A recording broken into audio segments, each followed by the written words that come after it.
3 जुलाई 2026 की रात एक फिल्म चुपचाप रिलीज होती है। 1995 पंजाब। अगले ही दिन उस फिल्म का हीरो इंस्टाग्राम पर लाइव आता है। ਤੁਸੀਂ ਨਹੀਂ ਦੇਖੀ ਤਾਂ ਕੋਈ ਚੱਕਰ ਨਹੀਂ।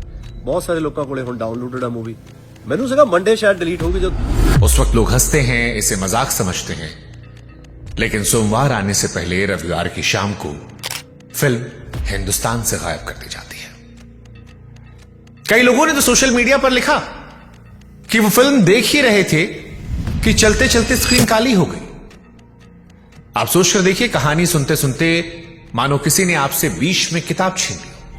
हालांकि सतलुज फिल्म, जिसका नाम पहले पंजाब 95 था, उसको लेकर देश दो हिस्सों में बटा है। फिल्म हटते ही देश दो खेमों में बटा है। दोनों की बातें ध्यान सुनिएगा, क्योंकि असली बहस यही है। एक तरफ वो लोग हैं जो गुस्से में हैं, जो पूछ रहे हैं कि आखिर किस बात का डर सरकार को है। एक फिल्म में ऐसा क्या है जो 2 दिन में हटा दिया गया, जिसे लोग विदेशों में देख सकते हैं, वो हिंदुस्तान में क्यों नहीं देख सकते? किसके कहने पर यह हटाया गया? क्यों कानूनी दिक्कत लाई गई? क्या इसमें कोई ऐसा सच था जो नहीं पहुंचना चाहिए था? लोग तो यह भी सवाल उठा रहे हैं कि जिस वक्त की यह घटना है, उस वक्त तो देश में कांग्रेस की सरकार थी, पंजाब में कांग्रेस की सरकार थी। आज देश में बीजेपी की सरकार है। फिर बीजेपी की सरकार को कांग्रेस की सरकार के दौरान हुए कांड से इतना डर क्यों? दूसरी दलील थोड़ी तीखी है।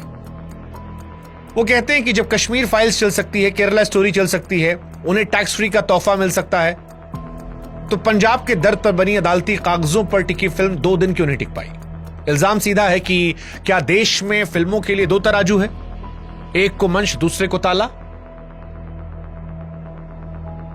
कांग्रेस वाला सवाल ही बहुत इंपॉर्टेंट है कि कांग्रेस राज का यह पंजाब था, तो आज बीजेपी को क्या समस्या है? फिल्म हटाने की वजह तक नहीं बताई गई है। और सबसे दिल छू लेने वाली बात, कईयों ने कहा कि यह फिल्म का हटना सिर्फ फिल्म का हटना नहीं है, यह यादों पर हमला है। जो आदमी 1995 में गायब किया गया, उसकी कहानी 2026 में गायब कर दी गई। हालांकि सोशल मीडिया पर एक खेमा है जो इस फिल्म का विरोध भी कर रहा था। उसने कहा कि दोनों पक्ष चुने बिना कोई फैसला नहीं करना चाहिए। एक पक्ष जो कह रहा है कि फिल्म पंजाब के उस वक्त के मुख्यमंत्री बेअंत सिंह की हत्या को जिस अंदाज में दिखाती है, वो गलत है। उसका कहना है कि फिल्म पर हत्या को कुछ ऐसे पेश किया गया मानो वो जुल्म का जवाब हो, कि जो मुख्यमंत्री को मारा गया उसे जस्टिफाई दिखाने की कोशिश की गई, जबकि वह हत्या खालिस्तानियों की साजिश थी। ऐसा सोशल मीडिया पर कई लोग आरोप लगा रहे हैं। वो लिख रहे हैं कि अदालत में साबित हो चुकी है, लेकिन फिल्म में हत्यारों का खालिस्तान कनेक्शन नहीं दिखाया गया। सतलुज फिल्म पंजाब 95 का विरोध करने वाले ये भी कह रहे हैं कि यह फिल्म पुलिस का हौसला तोड़ती है। वो कहते हैं कि याद कीजिए, पंजाब उस दौर में जल रहा था, बसों से उतारकर लाइन में खड़े कर कर मुसाफिरों को मारा जा रहा था। खास तौर पर पंजाब में उस वक्त जो हिंदू थे, उनको टारगेट किया गया था। ट्रेनों में कत्लेआम हो रहे थे, बाजार में बम फट रहे थे, रातों रात परिवार उजड़ रहे थे। खालिस्तानी हिंसा में बहुत सारे पंजाबी, हिंदू, सिख और जाट मारे गए थे। और इस फिल्म का विरोध करने वाले कहते हैं कि पुलिस को जिस नेगेटिविटी से ये फिल्म में दिखाया गया है, क्या वो ये भूल जाते हैं कि दूसरे तरफ भी माएं थीं जो राह देखती रह गई? वहां भी बच्चे थे जिन्होंने बाप खोए। दर्द वर्दी देखकर नहीं आता, मजहब पूछकर नहीं आता। वो कहते हैं कि हमारे लिए कोई सतलुज नहीं बनाई गई। और खास तौर पर सतलुज फिल्म का विरोध करने वाले उस दौर में पंजाब पुलिस के सुपर कॉप केपीएस गिल को लेकर कहते हैं कि जिस आदमी ने पंजाब से टेररिज्म को हटाया, उसको यहां बहुत नेगेटिव में दिखाया गया। उसे दिखाया गया कि वो एक मास मर्डरर था। हालांकि गिल कौन थे, उनका पूरा हिसाब क्या है, वो आगे किरदारों वाली कहानी में हम आपको बताएंगे। लेकिन फिलहाल इस पक्ष की बात इतनी है कि इस फिल्म में ज्यादातर पुलिस की जातियां दिखाई गई हैं, आतंकवाद का कहर नहीं दिखाया गया, आधा सच दिखाया गया। और दूसरा वर्जन कहता है कि आधा सच पूरे झूठ से ज्यादा खतरनाक होता है। तो ये इसकी मूल कहानी है। एक खेमा इसे दबाया गया सच कह रहा है, दूसरा खेमा इसे अधूरा सच कह रहा है, और दोनों के पास अपने अपने जख्म हैं, अपनी अपनी दलीलें हैं। लेकिन आप थोड़ा रुकिए, क्योंकि यहां एक दिक्कत है। यह पूरी बहस उस फिल्म पर हो रही है जो भारत में अब कोई देख नहीं सकता। अब सवाल है कि जब कोई देख ही नहीं सकता तो आप फैसला कैसे करेंगे कि किसकी बात सही है, किसकी गलत है? क्योंकि किसी चीज पर फैसला करने के लिए कम से कम कहानी तो जानना पड़ेगा। लेकिन कोई बात नहीं, फिल्म हटी है, कहानी नहीं हटी है। कहानी हम आपको बताएंगे। पंजाब 95 जो दिलजीत दोसांझ की सतलुज फिल्म बनकर आई, 48 घंटों में बैन हो गई, उसको लेकर एक अजीब सी कहानी हम आपको सुनाते हैं। इस फिल्म का नाम पंजाब 95 था, आप जानते हैं, और यह 95 साल 1995 से जोड़ा गया है। वो साल जिस साल हिंदी सिनेमा की सबसे मशहूर, सबसे प्यारी फिल्म आई थी, पंजाब की फिल्म आई थी, जिसमें हीरोइन जो है वो सरसों के लहलहाते खेत में दौड़कर हीरो के गले लगी थी। शाहरुख खान बाहें फैलाकर हीरोइन का इंतजार कर रहे थे, बजाते हुए टिंग टिंग टिंग टिंग। पूरे देश ने उस पंजाब से बेइंतहा मोहब्बत की। हिंदुस्तान की सबसे चलने वाली फिल्मों में वो फिल्म रही। लेकिन दुर्भाग्य, कोइंसिडेंस, इत्तेफाक देखिए कि उसी साल पंजाब के उन्हीं खेतों के पीछे रातों को पुलिस की जीपें दौड़ रही थी। शमशानों के रजिस्टर लावारिस नामों से भरते जा रहे थे।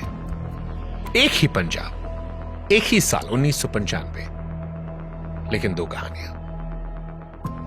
एक जो दिलवाले दुल्हनिया ले जाएंगे के माध्यम से आपको दिखाई गई, और दूसरी कहानी पंजाब 95 की जो छिपाई गई। ये सतलुज जो बैन की गई है, वही दूसरी कहानी है। और शायद इसलिए इस पूरी फिल्म में एक भी सरसों का खेत नहीं है। कोई हीरोइन नहीं है जो पीछे भाग रही है, कोई ऐसा रोमांस नहीं है, क्योंकि पंजाब उस वक्त खून से नहा रहा था, खून से। कई जगह से पंजाब को जख्म दिए गए थे। इसलिए आज आप आराम से बैठिए, एक गिलास पानी पीजिए, क्योंकि अब हम आपको उसी पंजाब में ले जाने वाले हैं, और यह सफर आसान नहीं रहने वाला। अब बात करते हैं इस फिल्म की, क्योंकि इस फिल्म का पहला सीन ही इतना खतरनाक है कि आपके दिल में डर पैदा हो जाएगा। यह सीन है एक अंधेरी रात का। पंजाब की सुनसान सड़कें दिखती हैं, दूर दूर तक फैले खेत दिखते हैं जिनमें कोई रोशनी नहीं है, और उस अंधेरे को चीरती हुई एक पुलिस की जीप दौड़ रही है। इस जीप के अंदर पुलिस वाले बैठे होते हैं, गप लड़ा रहे होते हैं, घर की बातें, ड्यूटी किस्से, शादी ब्याह का जिक्र, हंसी ठिठोली। बिल्कुल वैसा माहौल होता है इस फिल्म के पहले सीन में, जैसा किसी रात की गश्त पर सरकारी जीप में होता है। लेकिन फिर ये जीप जाकर रुकती है, पीछे से कुछ लोगों को उतारा आता है, बंधे हुए, सहमे हुए, कोई पूछताछ नहीं, कोई मुकदमा नहीं, कोई आखिरी बात नहीं। एक सुनसान जगह पर ले जाया जाता है, और फिर बिल्कुल पास से गोली मार दी जाती है। वही जीप, वही पुलिस वाले वहीं से छूटी हुई गपशप को बढ़ाते हैं। हैरानी की बात यह होती है कि इस फिल्म में यह भी दिखाया गया कि एक पुलिस वाला कहता है कि सर, मेरी शादी इसलिए नहीं हो पा रही है क्योंकि मेरी बीवी ने कहा है कि जब तक तुम इंस्पेक्टर नहीं बनोगे तब तक शादी नहीं होगी। और फिर बगल वाला पुलिस वाला दो और लोग गोली मारता है, ठाए ठाए। कहता लो, तुम्हारा कोटा पूरा हुआ और अब इतने एनकाउंटर के बाद तुम इंस्पेक्टर बन जाओगे, शादी मुबारक। जनाब, कुड़ी दी एक शर्त है, वो कहती है जब तक इंस्पेक्टर नहीं बन जाता तब तक ब्याह ही नहीं कराएगी। ले, बनाता तेरा इंस्पेक्टर। और इसके बाद गपशप, जैसे कोई काम निपटाया और घर चले गए। और इसीलिए इस फिल्म के इस पहले सीन की सबसे डरावनी बात वो गोली से ज्यादा वो गपशप लगती है, क्योंकि कभी अगर आप किसी को गुस्से में मारते हैं तो वो एक जुर्म कहलाता है, लेकिन बिना गुस्से के आदत में अगर किसी इंसान को मारा जाता है तो वो एक सिस्टम कहलाता है। और पहले ही सीन में डायरेक्टर आपको यह बता देता है कि आप उस दुनिया में आ चुके हैं जहां कत्ल ड्यूटी है, जहां रात की जीप जिंदा लोगों को लेकर निकलती है और सुबह शमशानों में लावारिस लाशें पहुंचती हैं। ईमानदारी की बात यह है कि फिल्म की कमियां ही बता दी जाएं, क्योंकि फिल्म कोई परफेक्ट नहीं होती। 3.25 घंटे की फिल्म है सतलुज, कुछ जगह लंबी है, शुरुआती हिस्सा थोड़ा धीमा है, सीबीआई वाले हिस्से में कुछ जरूरत से ज्यादा मोड़ आसान लगते हैं। कुछ क्रिटिक्स ने गहरी बात भी उठाई कि असली जसवंत सिंह खालड़ा एक राजनीतिक सोच वाले परिवार से आते थे, उनके पीछे लोगों का पूरा आंदोलन खड़ा था, जबकि फिल्म में उन्हें पॉलिटिक्स से अनजान, आस्था के सहारे खड़ा एक नॉर्मल आम इंसान दिखाया गया। इससे उनकी शख्सियत का एक अहम पहलू छूट गया। सबसे बड़ी कमी वही है जो विरोधी कहते हैं। उस दौर में आतंकवाद ने हजारों बेगुनाहों की जान ली। फिल्म उस कहर को लगभग किनारे कर देती है। इस वजह से उस दौर की पूरी तस्वीर नहीं आती। इसे मानने में कोई हर्ज नहीं है। इन कमियों को लेकर दो राय है। एक पक्ष कहता है आधी कहानी दिखाना अपने आप में झूठा प्रचार है, दूसरा कहता है अधूरा सच कहना, झूठ गढ़ना दो अलग चीजें होती है। ये फिल्म जो भी कहती है अदालती रिकॉर्ड के सहारे कहती है। कौन सही कौन गलत इसका फैसला हम आप पर छोड़ देते हैं। पर एक बात जो दोनों पक्ष मानेंगे, कमजोर या अधूरी फिल्मों को रोज रिलीज होते देखा है, 2 दिन में हटते नहीं देखा है। तो ये फिल्म किस वजह से हटी, ये जवाब न सरकार ने दिया है न ZEE5 ने। और जब तक जवाब नहीं आता, हर किसी का अपना अपना मतलब निकलता रहेगा। दिलजीत दोसांझ ने इस किरदार में खुद को पूरी तरह झोंक दिया कि फिल्म पूरी करने के बाद उन्हें हफ्ते भर की छुट्टी लेनी पड़ी। इस तरह से किरदार निभाया। किरदार से बाहर आने के लिए, बिना चीखे, बिना भाषणबाजी के लिए, सिर्फ आंखों से कई जगह वो कहा है जो शब्दों से नहीं कहा जा सकता। अधिकतर क्रिटिक्स ने इस फिल्म को 5 में से 4+ स्टार दिए और इसे इस साल की हिंदुस्तान की सबसे बेहतरीन फिल्मों में गिना है। दिलजीत के काम को एक सुर में उनके करियर का सबसे अच्छा रोल कहा गया है। और सबसे बड़ी गवाही तो खुद खालड़ा परिवार ने दी है। कहा कि यही सच है, यही वर्जन है, और इस फिल्म को 2 दिन में हटा दिया गया। अब याद कीजिए वो कहानी, डूबते सूरज का सवाल, झोपड़ी के दिए का जवाब। मैंने कहा था ये कहानी लौटेगी और इसका मतलब बदल चुका होगा। दिलजीत दोसांझ की फिल्म पंजाब 95, जिसे सतलज के नाम से रिलीज किया गया, जब वो फिल्म पर बैन लगा तो सोशल मीडिया पर सिर्फ एक लाइन आ रही थी, मैं अंधेरे को चुनौती देता हूं। वो लाइन जो साल 1995 में एक अकेले आदमी की थी, आज 2026 में लाखों करोड़ों लोग वो लाइन अपनी बनाकर कह रहे हैं। साल 1995 में एक दिए को बुझाया गया था, साल 2026 में लाखों दिए जल गए हैं। दिया बुझाने वाले बस एक बात नहीं समझे कि दिए से दिया जलाया जा सकता है। यही सच है। ZEE5 ने भी कहा है कि सतलुज ठहर गई है, पर जो बातचीत इसने शुरू की है वो नहीं ठहरेगी।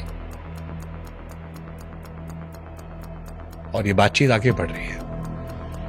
हम भी इस फिल्म के साथ खड़े हैं। इसे जल्द वापस लाने की उम्मीद रखते हैं। बाकी वो सवाल जो शुरू में हमने शुरू किया था कि वाई बैन सतलुज, आखिर दिलजीत दोसांझ की सतलुज को बैन क्यों किया गया? जिस मुल्क में इंसाफ मांगने वाला आदमी गायब कर दिया गया, वो आदमी जो 25,000 गायब हुए आदमियों की कहानी को इंसाफ दिलाना चाह रहा था, उस मुल्क में उस आदमी की कहानी को भी गायब कर दिया गया। 25,000 लोगों को लावारिस कहकर मार दिया गया, जला दिया गया, गुमनाम कर दिया गया, दरिया में फेंक दिया गया। जिस आदमी ने इनके हक की आवाज उठाई, उसे भी दरिया में फेंक दिया गया। और जब इस आदमी की कहानी आई तो उसे ऐप से मिटा दिया गया। लेकिन दरिया वालों से पूछ लीजिए, पानी में फेंकी कई चीज डूबती नहीं है, वो बहती है और बहते बहते किनारों तक पहुंच जाती है। आज दिया आपके हाथ में है, वो दिया जो 1995 में एक आदमी ने जलाया था, ये कहते हुए कि मैं अंधेरे को चुनौती देता हूं। अब अगर आपको लगता है कि यह कहानी हर घर तक पहुंचनी चाहिए, तो आपकी जिम्मेदारी है इसे आगे बढ़ाइए। हमने अपना काम किया, दिलजीत ने अपना काम किया, अब जिम्मेदारी आपकी। आप इस अंधेरे में रहना पसंद करते हैं